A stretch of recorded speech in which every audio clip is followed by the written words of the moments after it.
Good evening, good morning, good afternoon, wherever you are. I hope you are well. My name is Charisse, if you don't know, and welcome to Bible Study with Charisse.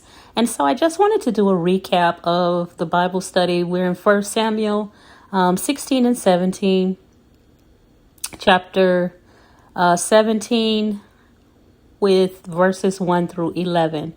And I want to just recap this because the Lord has really just been speaking to me about this particular story and where we are right now. And we talked about how Goliath was, this image that was painted, and this was intentional. The Bible painted this picture of Goliath intentionally. It talked about his armor. It talked about his helmet, his javelin. It talked about his height and his weight. And it painted this picture of someone who many of us would be scared of, like Israel was, because of the appearance. And isn't this how the enemy moves? He makes himself look like someone to be feared. The Bible says he walks around like a roaring lion, seeking who he may devour. In other words, he's not a roaring lion, but he walks around like he is. He's not mighty and strong, but he deceives many into thinking that he is. And so this is what was going on with Goliath. And so God wanted to make a point, because he already told Samuel when he was sent to Jesse's house to find David, he said, do not look at his appearance, because I look at the heart. So God looks at the heart of a man. He looks at the heart of a person. And so if you're listening to this audio, understand that you're listening to this audio because you are chosen.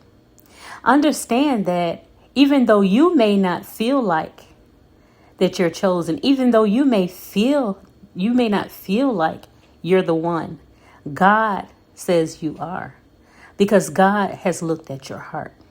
Well, you may feel like, my past is jacked up. I'm jacked up right now. My family's jacked up. My finances are jacked up.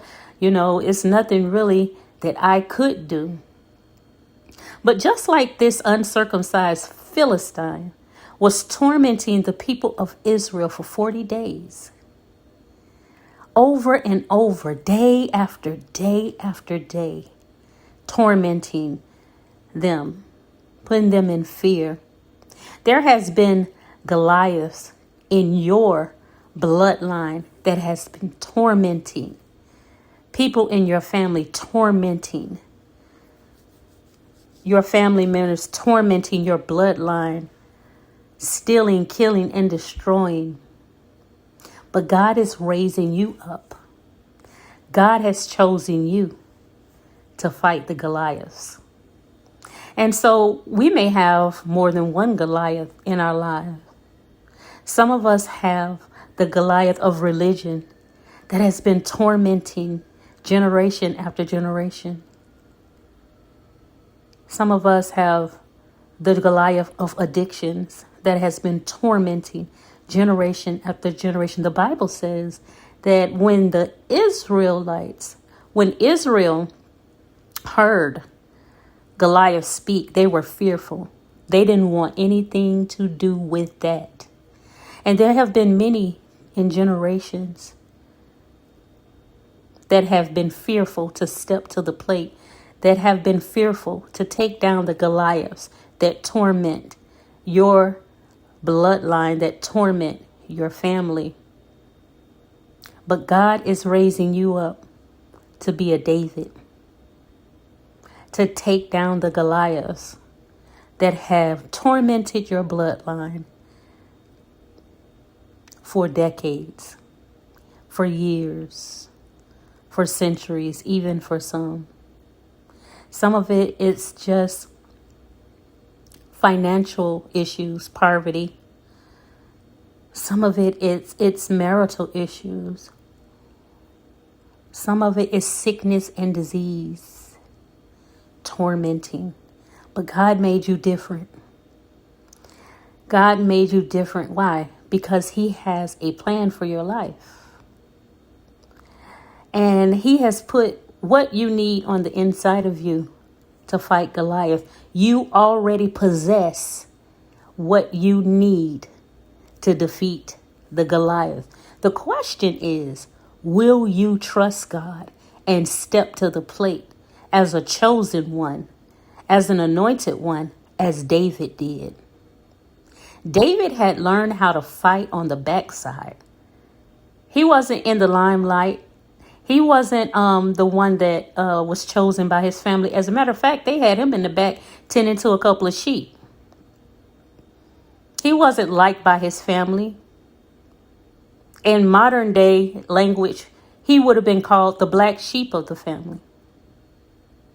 But what seems to be a black sheep to others is chosen to God. My God. And so many of you may think that you're not qualified. Many of you may think that your past disqualifies you, that the things that you have been through disqualifies you, that your education level disqualifies you, that your bank account status disqualifies you. But when God qualifies you, nothing else matters. I said, when God qualifies you, nothing else matters. No one can change it. No one can stop it. No one can overthrow it. The only thing that can stop the hand of God in your life is you. Refusing to submit, refusing to stand up, refusing to step forward. So the question is tonight, will you step up to the plate and take on the Goliaths in your bloodline? Take on the Goliaths at your job. Take on the Goliaths in your city. Will you pray? Will you do what it takes to make sure it stops with you? What is your slingshot? What is your defense? What is your weapons? How will you take down Goliath? God is with you, and he's given you everything you need. He's put everything on the inside of you that you will need to defeat Goliath. God bless you. Till next time.